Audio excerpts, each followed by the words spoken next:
I don't think it's just me, but I don't see anything bringing these two sides together.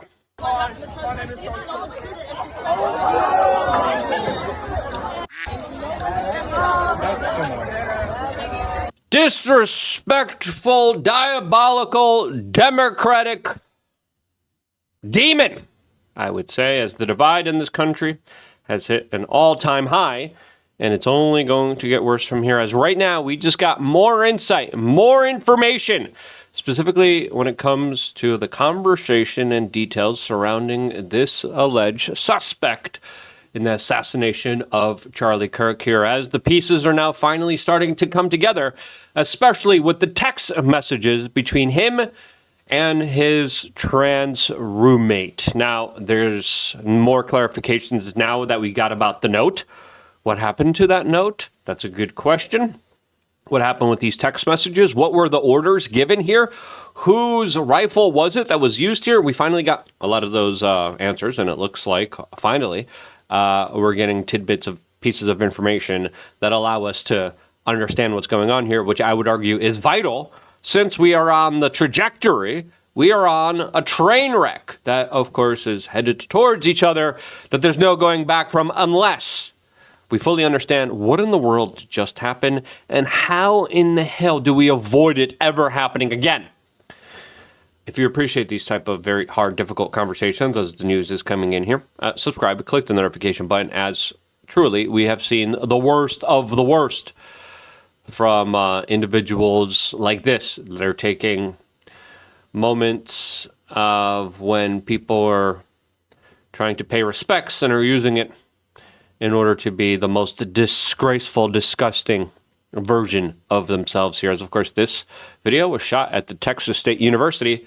Is now people are saying, who was this person who was cursing, spitting at people, mocking people that were trying to honor the memory of Charlie Kirk here? As of course, it looks like we are slowly headed towards this type of demonic behavior as the left overwhelmingly is becoming more and more unhinged. I played this video before. The video in full is kind of crazy. It shows leftists celebrating two charges, terrorism charges, against Luigi Mangione being dropped, which of course is met with their celebration. He, of course, was a major leftist figure that a lot of people have now lionized. Now we have a press conference confirming that Charlie Kirk's assassin, Tyler Robinson, and most importantly, his mother, noticed that he was becoming more and more political and had started to lean more to the left, becoming more gay, more, quote, trans rights oriented. And you see that being kind of demonstrated in the text messages, which we are going to be going over in full since they just dropped and they were just released. Robinson's mother explained that over the last year or so, Robinson had become more political and had started to lean more to the left, becoming more pro-gay and trans rights oriented. She stated that Robinson began to date his roommate, a biological male who was transitioning genders. This resulted in several discussions with family members, but especially between Robinson and his father. And this corroborates other kind of media organizations coming out and saying, yeah, there was a big kind of political divide, and they felt that, you know, old school kind of Western traditional values were being rejected more than more and met with more hostility and aggression by the suspects and the trans boyfriend here that were all involved here. As clearly, I think it's pretty obvious the case is being made here for political radicalization. And there's definitely a case to be made for that, especially with how the left, tens of thousands of them, are cheering, celebrating, and loving every moment of horror, death, and mourning and fear that the right feels. As of course, we also have some interesting comments from Destiny. We have this crazy school teacher in Toronto. We're going to get to as much of it as we can. Who have very different political views. In one conversation before the shooting, Robinson mentioned that Charlie Kirk would be holding an event at UVU, which Robinson said was a stupid venue for the event. Robinson accused Kirk of spreading hate. Yeah, that's what the corporate media says. Oh, you're a bigot. You hate us. You want to make sure we die. And I'm like, people are just saying, hey, you should have another consultation. You should have another form of opinion other than being radicalized by your teachers or just going to your doctors who are profit motivated and many times put you on a lot of these type of chemicals. But obviously, the political radicalization here makes absolutely perfect sense, especially when we see the reaction of everything and how it unfolded. As someone here posted, the slippery slope, as the last one is, the demons are telling me to kill Christians. Listen, a lot of these people see violence as a political solution, and that to me is extremely dangerous, extremely escalatory, and something that needs to be pushed back on immediately. But the left, instead of pushing back on it and saying, hey guys, now's not the time. Now's the time to de-radicalize. Now's the time to kind of like give grace, give respect. The left is not doing that. The left is saying, Groypers! It's Groypers, the thick fantas, it's all of them. And I'm like, wait, what are you talking about here? Why are you obfuscating this conversation from actually being a legitimate one to stop this? As of course, the more they obfuscate it, the more likelihood that this could happen again. Robinson's father reported that when his wife showed him the surveillance image of the suspected shooter in the news, he agreed that it looked like their son. He also believed that the rifle that police suspected the shooter used matched a rifle that was given to his son as a gift. Yep, so now we get more answers about that particular rifle as we get more and more details here. Now, before getting into the full text exchange that we're going to be playing here that just dropped, by the way, I wanted to tell you about wearechange.shop. Once you go to the wearechange.shop, the first supplement that we highlight to you, that we show you, is, of course, our first product. And there's a reason I made it my first product, is because it helped me out so much tremendously, and I think it could potentially help you. And that, of course, is ashwagandha. Ashwagandha is what the random people are saying on Twitter, more than just a stress supplement. If used right, it could boost testosterone, improve sleep, and sharpen your focus. 90% of people don't know how to use it correctly. We put on the bottle, don't use this more than a month consecutively. Ashwagandha is, quote, a natural hormone balancer, according to The Health Man on Twitter. It lowers cortisol, raises testosterone, and enhances sleep. Yet almost no one takes it the right way. Here are 9 benefits with this, quote, powerful remedy. It's adaptogen. It's used in Ayurvedic medicine for over 3,000 years. Mainly, it helps a lot of people with stress. Like, I knew a lady that was dealing with a lot of stress, and a doctor prescribed her some ashwagandha. A lot of people have high cortisol. That usually is correlated with belly fat, restless sleep, stress. And stress is the biggest killer, in my own opinion. And this helps you lower it when you're dealing with very stressful times like now. I'm going to start taking mine very soon, because I could only expect more stressful times ahead of us. And listen, do your own homework before putting anything into your own body. Obviously, if you're pregnant, I think if you're, I think there's other medical conditions that prevent you from taking ashwagandha. Before taking it into your body, do your own homework, do your own research. And truly, this was the biggest game changer for me personally. I love this stuff. I give it to a lot of my friends that are dealing with severe stressful situations, and it helps them out. I think it could help you. wearechange.shop. Now, let's get back to this kind of unhinged, crazy moment here as Brandon Dilley says, Charlie Kirk's assassin, confirmed leftist, gay man, premeditated, politically driven, confirmed family rifle, and they're going to probably take him out. In the state of Utah, execution is still the letter of the law there. As the Utah County Attorney General just read the text message exchange between this main suspect and his trans boyfriend, who allegedly has been cooperating with law enforcement. The main suspect has not, but it looks like he was also given clear orders and clear instructions. Here are the transcript that I think deserves to be heard now more than ever. The roommate. Police interviewed Robinson's roommate, a biological male who was involved in a romantic relationship with Robinson.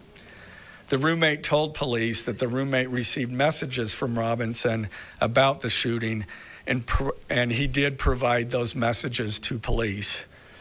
On September 10th, 2025, the roommate received a text message from Robinson which said, "Drop what you're doing. Look under my keyboard." The roommate looked under the keyboard and found a note that stated, quote, I had the opportunity to take out Charlie Kirk, and I'm going to take it. Wow. So that's the note that the director of the FBI described in a very incoherent type of way. Now we're getting finally an understanding of it. Again, the FBI director says, "Oh, this note was destroyed, but with enhanced FBI FBI interrogation skills, we were able to get it." And I'm like, "What happened to that letter? Did the boyfriend destroy it?" As we are also getting reports that federal authorities were trying to keep the identity of the boyfriend secret because he was quote cooperating. Now, is that the case here? If it is, that's kind of weird type of behavior here, protecting the trans boyfriend and trying to protect his identity and trying to protect that he was also trans. Why would you do that when the whole thing is still up in the air? No one knows what's going on, and the left is excusing it by saying it's right-wingers that did this to right-wingers, which is insane. Police found a photograph of this note. The following text exchange, then took place. After reading the note, the roommate responded, "What? You're joking, right?" Robinson, I am still okay, my love, but am stuck in Orem for a little while longer yet. Shouldn't be long until I can come home, but I gotta grab my rifle still. To be honest, I had hoped to keep this secret till I died of old age. I am sorry to involve you. Listen, he almost got away if it wasn't for the father. Let's just be honest, the father recognized him after the FBI kept the photo of the assailant for 12 hours to themselves for some strange reason. He was going to go pick up that rifle after dropping it off. If he would have successfully done that, they wouldn't have found the casings. They wouldn't have found the messages. They wouldn't have found the weapon. And if you don't have the weapon, your case is going to be very difficult to prove. Now, luckily, he didn't throw it in some kind of like waterway or pond or lake or he didn't burn it or destroy it. Luckily, it still exists. But you could see here that there's a premeditation of this, but also insane thinking because, like, everyone knows as soon as you send out a text message, even if you delete it, like, there's a footprint of it. There's a record of it, especially with the federal government and all their spying capabilities. This guy's openly texting this, like, which is bringing up a big question in my head. Is he really that dumb? Or is he being set up? Roommate, you weren't the one who did it, right? Robinson, I am. I'm sorry. Why would you confess to a crime through a text message? That's the part that's bewildering to me. Roommate, I thought they caught the person. Robin. This is the FBI director being like, we got him. We got him. And he's like, oh, no, we don't. Oops. Oopsie, babe. Oop-de-de-de. Oop-de-do-do. Boop-doop. Like, what? And then he's like, Trump congratulates Kash Patel. What? No, they grabbed some crazy old dude, then interrogated someone in similar clothing. The old dude just came out a couple of moments ago and was like, yeah, I was trying to, allow the shooter to get away. What? I had planned to grab my rifle from my drop point shortly after, but most of that side of town got locked down. It's quiet, almost enough to get out, but there's one vehicle lingering. Roommate, why?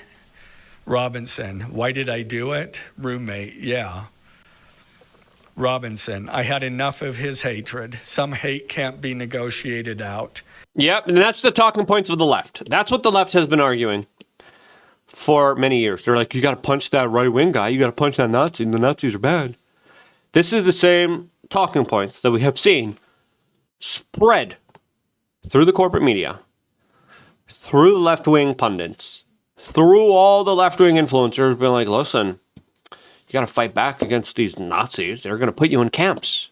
They're going to hurt you. And I'm like, dude, like, the guy's just trying to have a debate with you, like, engage in an exchange of ideas peacefully. What the hell does that have to do with anything else? It's like, no, they're hateful. We have to stop them from being hateful. That's crazy. If I am able to grab my rifle unseen, I will have left no evidence. That's true. And if it wasn't for the father, this kid would have been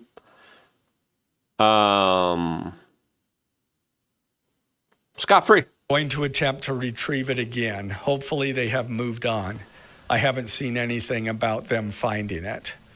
Roommate, how long have you been planning this? Robinson, a bit over a week, I believe. I can get close to it, but there is a squad car parked right by it. I think they already swept that spot, but I don't want to chance it. Robinson again, I'm wishing I had circled back and grabbed it as soon as I got to my vehicle. I'm worried what my old man would do if I didn't bring back Grandpa's rifle. I mean, was the thing even impounded again? You have a murder weapon. You want to give it back to your dad to not piss off your dad? Are you that, like, stupid? Like, how you really thought you were going to get away with all of this? How? IDEK if it's had a serial number, but it wouldn't trace to me. I worry about prints I had. It would trace to your grandpa, right? If he bought it through the old system, or if he depends now. That's the kind of questions here. As of course the rifle has been taken to forensics. To leave it in a bush where I changed outfits. Didn't have the ability or time to bring it with. Now it looks like he's confessing and explaining all of the little tidbits that we've been asking ourselves. As some people are going to say, this is very convenient because this explains all the weird kind of anomalies here perfectly. In this perfect one text exchange that an imbecile would do. An imbecile would be like, oh yeah, I got to give the murder weapon back to my dad. I don't want to piss off my dad. What? All the inconsistencies in the official story are being answered with this text exchange. I find that a little suspicious for me, personally. I might have to abandon it and hope they don't find prints. How the F will I explain losing it to my old man? That's the least of your worries. You just took out and murdered someone. You're worried and you're texting about disappointing your dad because of a missing rifle? Only thing I left was the rifle wrapped in a towel. Remember how I was engraving bullets? The F in messages are mostly a big meme. Mostly a big meme? Hey, listen, if we're going to take this text exchange on value, right?